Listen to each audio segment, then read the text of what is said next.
The Switch June Report, with your host, Redkwan.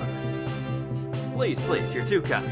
Welcome to the Nintendo Switch Monthly Report, the series where I talk about the games we got in May, the games we'll be getting in June, the announcements, except there are literally never any announcements, and other miscellaneous filler. If you're in the need of 6 minutes of somebody annoying talking with generic gameplay footage in the background, then you've come to the right place.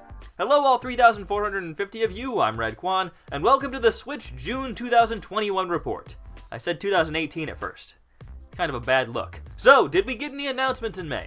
Well, actually we did. We got the announcement for Game Builder Garage, which is a game-making tool from Nintendo, sort of going off of the Mario Maker idea, but this time it's more stuff. I really can't tell how deep it goes based on the trailer, although it looks like there's a decent amount you can do with it for small projects, and people are always able to figure out ways to go all out with this sort of thing, so I'm sure there will be some cool stuff out there. You obviously won't be able to make massive open-world 40-hour games with photorealistic graphics like, I do every day, but I'm sure it'll still be good. So if you want to someday be like me, kids, this might be a good place to start, Now, what games did we get in May? Well, the big one we got was Metopia. Metopia was originally a 3DS game, and it's a Mii-based fantasy RPG, which is a very weird idea, but from people who've played it, it apparently works. It looks really goofy, and there's a horse involved, and you can choose the personality of each Mii. And that's about all I gathered from the trailer. We also got Cape's escape game Room 2.5, which is the highly awaited sequel to December's Cape's Escape game, or it could also be DLC. And probably there was another one in there, because you don't usually jump straight to 2.5. But I don't keep up super closely on the Cape's Escape game news, so I might be behind on this. A game I've really been enjoying since it came out is the newly released game Calculator. It looks really simple on the surface, but it's a game that really makes you think. I've put about 10 hours into it so far, and I'm still trying to uncover the secret lore of the game. I recently discovered that if I type in a number, and then type this weird button right here, and then 0, it says undeaf.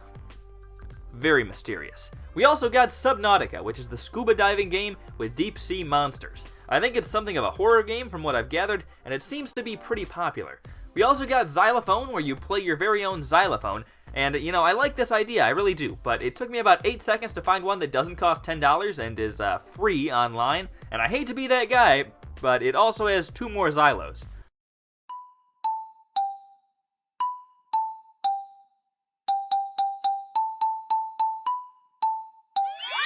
And the last game we have is Skittles, which looks like a computer game from the late 90s, and they're in violation of the registered trademark held by Mars Wrigley.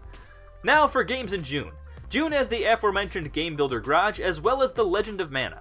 I still don't know what those games are about, or if anybody cares about them, but this game does have a larger file size than Super Mario Odyssey, so they're bad at optimizing. And I'm not talking about Super Mario Odyssey 2D Online Free either, I'm talking about the real deal here. It's crazy how much better Nintendo is at optimizing their games for the Switch than anybody else, or maybe they're just the only ones that care. That's probably more accurate. The biggest game of the month is probably Mario Golf, which I actually think looks pretty good. Based on the little I've seen, I would say it looks more promising than Mario Tennis Aces at this point, but who can say for sure? Also, nothing against golf or anything. There was the PGA Championship, right? We all know about the golf. But come on, man, when is Mario gonna do a sport that involves more than just hitting a ball and some occasional running? When is Mario gonna do a sport with a bit of gameplay variety? I understand that golf and tennis are the big things right now, but they're not exactly the sports I would jump to for a lighthearted video game adaptation. When are we gonna get Mario American football, huh? That's big in Japan, right? Or even another Mario Sluggers or Strikers. Maybe I'm not the intended audience, but it seems like a missed opportunity. But it looks good.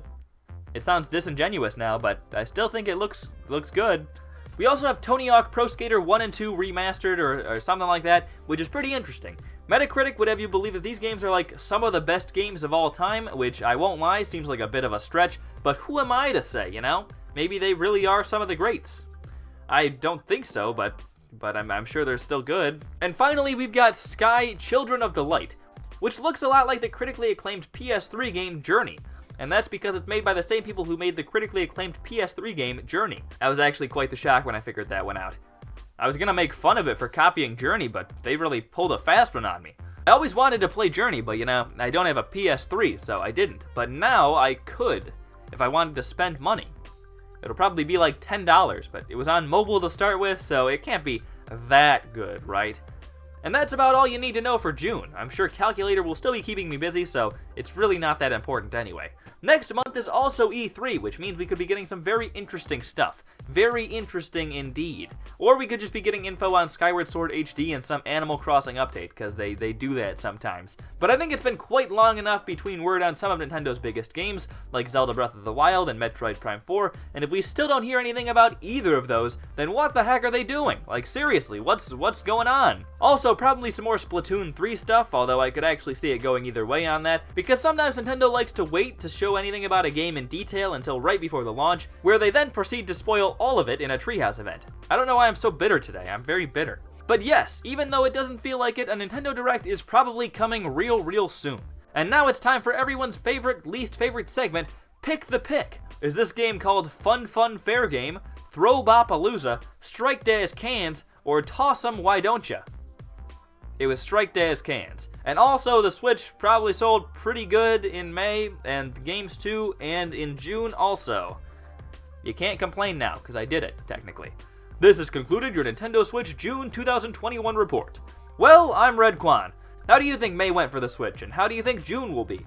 What do you expect from E3? Have any of you been playing Calculator? Because I'm really stuck right now, and I can't find any walkthroughs online. Anyways, I'm Redkwan, thank you all for watching, and I'll hopefully see you all later. Goodbye.